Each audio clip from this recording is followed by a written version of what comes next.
Yo! Higazen here, reviewing One Piece Manga Chapter 936, The Great Sumo Inferno Tournament.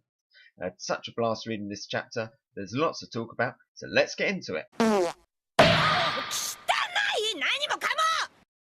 So we continue where we left off from last chapter in the Udon prison, and Queen reveals that his plan for the execution of Luffy and Old Man Hyo is Death by Sumo Tournament, the Great Sumo Inferno Tournament.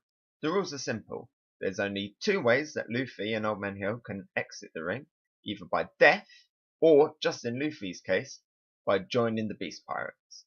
They have to fight barehanded, but Luffy has had the sea-sewn handcuffs removed, so he can use his devil fruits and his haki, but he's also had placed round his neck a collar, similar to the ones that the Celestial Dragons used on their slaves that exploded, only this one, blades come out and cut off your head if you leave the ring. We don't know if that's going to be a problem for Luffy, because obviously Luffy trained under Rayleigh, and we know that Rayleigh knows how to remove similar devices. Queen's men can attack however they want, in groups with weapons. They have a complete advantage over Luffy and Old Man Hyo, but obviously they are facing Luffy, the guy who, even with the sea-sewn handcuffs, knocked out two headliners with ease, and sure enough, Luffy gets in that ring and does Conqueror's Haki straight away, knocking the scrubs out with ease. Queen is sitting on the sidelines and seems very impressed by the fact that Luffy can use Conqueror's Haki, but whether or not Queen is actually going to go in the ring himself yet remains unknown. I'm not quite sure if he is, because obviously at this level Queen might be a little bit too strong for Luffy and will probably knock Luffy out of the arena with ease, which ultimately would probably kill him. So who else could Luffy be fighting in the ring?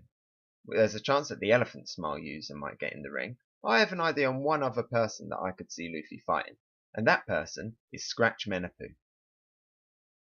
We know he's working for Kaido, and we haven't seen him in Wano yet. And we know that Queen is the showman, Queen the party. Apu, another flashy showboater, is the perfect subordinate I feel for Queen, and a character that could potentially give Luffy a decent fight. There's no concrete evidence for this. It's just an idea that came up in discussion with friends, and it's something that I'd actually really like to see. Also in the prison we get more with Raizo and Kawamatsu. We find out that Kawamatsu has some history with Old Man Hyo, and Kawamatsu tells Raizo that in order to get him out of the cell, he's going to need two keys. One for the door itself, and one for his cuffs, which is a big hint that Kawamatsu might actually have a devil fruit.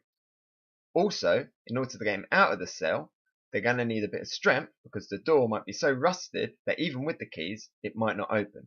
And for me, that's a perfect job for either Luffy or Big Mum when she arrives.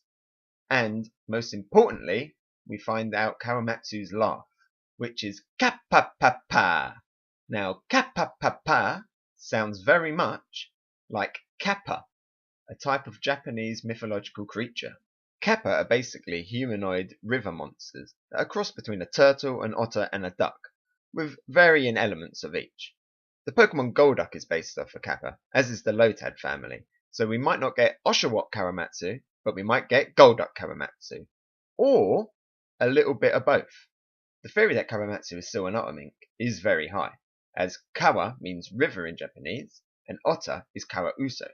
However, now that we know that Kawamatsu might be a devil fruit user, there's a chance he could have the mythical type devil fruit, Kappa, which coincidentally, Kappa can also be known as Kawa Taro or Kara Tora. Or he could have something like a duck zone, and his hybrid form, half duck, half otter, gives him a Kappa-like appearance. But all of this is still speculation though, as we've still only ever seen him in silhouette. Next, the fan service continues, and we get more of Nami, Robin, and Shinobu at the bathhouse, but this time they have some guests, in the form of X-Drake and Basil Hawkins, who are there looking for Sanji, who they know as the soba shop owner. How did they know that Sanji was there? We're not quite sure yet. There's a chance that maybe Sanji let his desire to go to the bathhouse slip in his fight versus Page 1, just like how in the last chapter when he was talking to Law, he kept accidentally saying bathhouse at the beginning of every sentence. And guess what? True to Sanji's word, he's there, and it's hilarious. Nami's bathrobes fall off. It'll give your meat a good old rub. And Sanji collapses on the floor in a puddle of blood, finding he's all blue. we find out that Hawkins and Drake recognize Sanji's Germa 66 raid suit, and we find out the fact that ex-Drake is as big a pervert as Sanji. Yeah, boy. And also gets knocked out at the sight of naked women. Hawkins keeps his cool, but again, Hawkins lets his pursuers slip, and we find out that 1 second, Sanji and Co are in the bathhouse, and then the next they're out. Not sure how I feel about that, because it honestly feels like a page was missing, that we potentially skipped another fight. We then find out that Sanji wasn't just perving in the bathhouse, he also got some intel that Beppo, Penguin and Sachi had been captured, and are going to be used as bait to draw Law out. Not quite sure if Law is dumb enough to fall for the bait, but we'll see what happens. And it also makes me question, where on earth is Jim Bart and the rest of the Heart Pirates?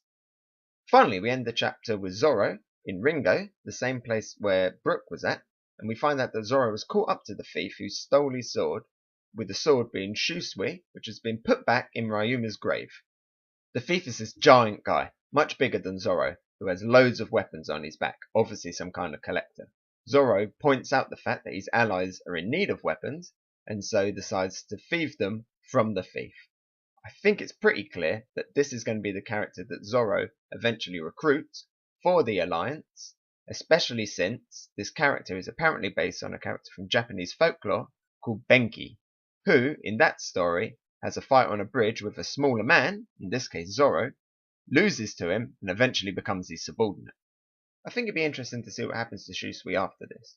Will Zoro leave it at Ryuma's grave as a mark of respect, or will the people of Wano recognise Zoro as its inherited new owner? So that's it. No break next week, and we got a colour page spread to look forward to. Thought it was a very fun chapter. Not many big reveals, but some good setup, and a lot more fun in the bathhouse. A little bit upset with how easily Sanji managed to get away from ex-Drake and Hawkins. But all in all, I give One Piece chapter 936, the Great Sumo Inferno Tournament, a purple loot tier. What did you think of the chapter? Could Apu come in to fight Luffy? Is Kawamatsu a Kappa? Comment below, and if you enjoyed my review, like and subscribe. I've been Higasin, and I'll talk to you later. Bye!